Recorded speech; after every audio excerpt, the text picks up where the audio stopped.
Hello everybody and welcome to another episode of Walking Talking Gardeners. I'm here with the lovely Lorna. Say hello. Hello. And I want to talk to you today about this absolutely superb tree here. You don't see this very often. They are quite expensive. They arrived in the UK in 1901, brought over by, do you know who brought this over? Chinese Wilson. Ernest Chinese Wilson, yeah, very famous plant hunter that seems to be lost to history nowadays. But this was an absolute phenomenon. It has superb peeling bark, hence the name Paperbark Maple. One of the top. Everyone's been peeling the bark down here, haven't they? So obviously we're a little bit more out of reach as there's more on it, but yeah, this has been peeled back by pretty much everyone. It's just stunning, isn't it? Yeah. So cool. They are very difficult to propagate. The seeds of them, they're not very viable. You get like 3 to 4%, I think, seeds viable in these. They sort of self. It's a bit like a myrtle. It's quite cold.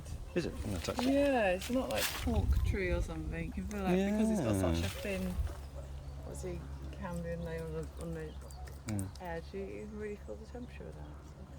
So this is an old specimen, and I think, from memory, this is grown from a seed that was brought back by Chinese Wilson. The whole plant is, it's really quite tough. It will tolerate most soil conditions, be acid or alkaline or neutral. Just so long as it's in moist, well-drained soil, you should be able to grow it. And it will tolerate full sun, semi-shade. Doesn't really suffer from pests or diseases. I was going to say something else. What was I going to say? It's easy to grow, difficult to propagate. I think they're propagated from seed or grafting, but because of that, it puts the price of these right up because the cost of production is quite high. You should still be able to buy these in regular garden centres. Yeah. It has an award of merit from the RHS. Yeah, you see them around, just not this size.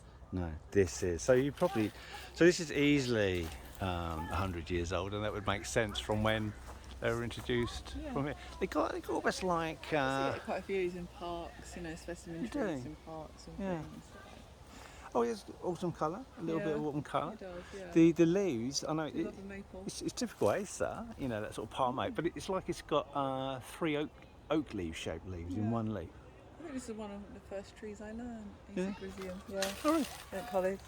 Yeah, it's a good one to know. And because this, you could argue it's a veteran tree. Would it be a veteran tree, 100 years old? No. No? What would be a veteran tree? Over 1600. 1,000. Or is that just a native tree? I think no. Oh, we're going to check have that. to come back on that one. Check that. Yeah.